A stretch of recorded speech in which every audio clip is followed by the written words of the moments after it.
He walks into a bar and gets refused entry. He tries to buy medicine at a pharmacy and the cashier calls for a manager. He shows his passport at an airport security check, and the officer stares at it for a full minute before calling a colleague over.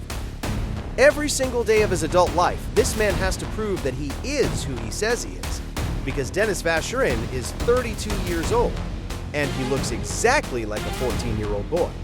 Not approximately, not vaguely, exactly. The high-pitched voice, the hairless face, the slight frame, the wide eyes of a teenager who has not yet grown into himself. All of it, frozen, preserved at an age that the rest of the world left behind nearly 2 decades ago.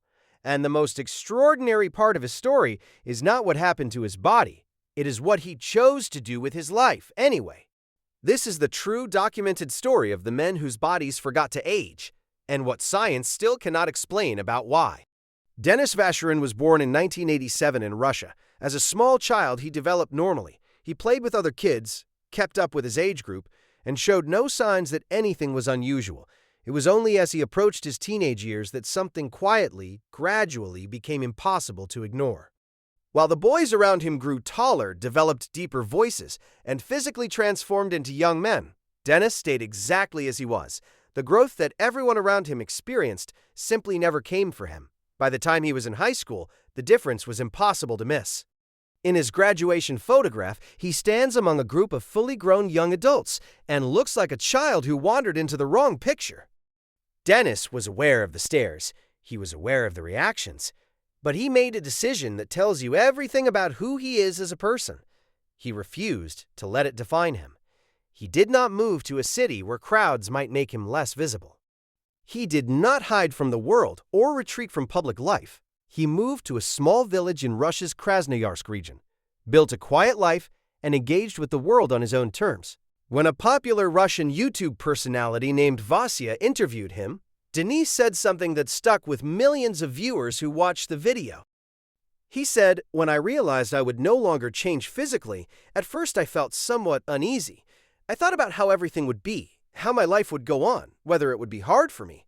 And then I decided it would not be." Before we go further, if this story is making your jaw drop, hit that subscribe button on screen right now and turn on notifications.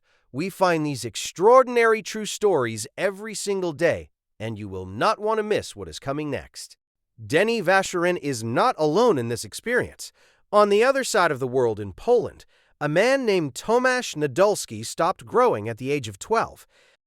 Unlike Denis, whose condition remains medically unclassified, Tomasz has a diagnosis, Fabry disease, a rare genetic disorder that affects roughly 1 in 40,000 males worldwide. People with Fabry disease do not produce enough of a specific enzyme responsible for breaking down a type of fat called sphingolipids.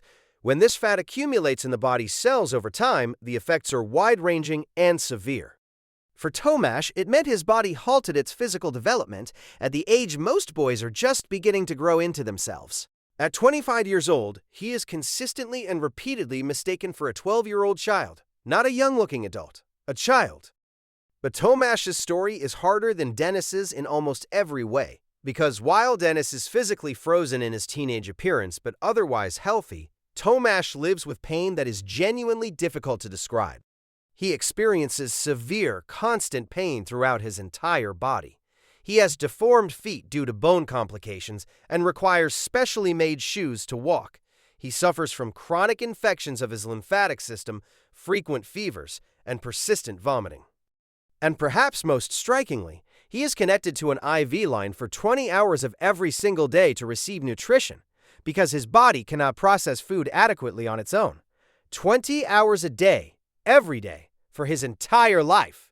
And yet, when journalists and documentary makers have spoken to Tomasz about his life, what strikes them consistently is not bitterness or defeat, it is resilience.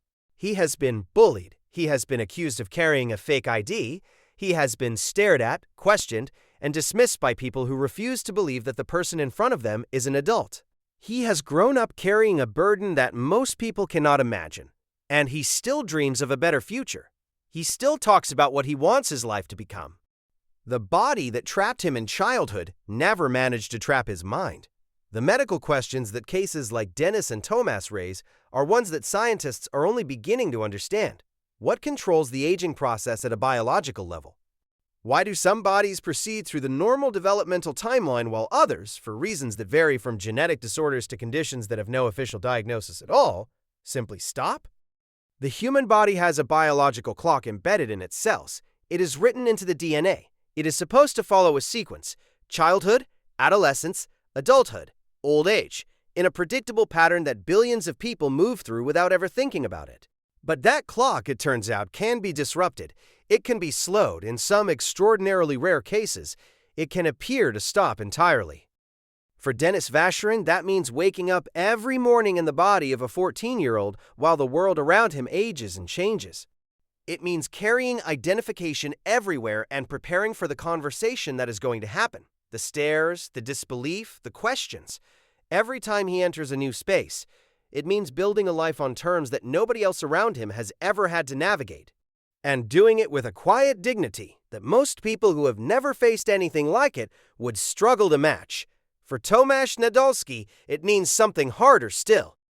It means managing pain that never fully goes away, in a body that will never fully grow up, while dreaming of a future that his disease is trying its hardest to prevent him from reaching.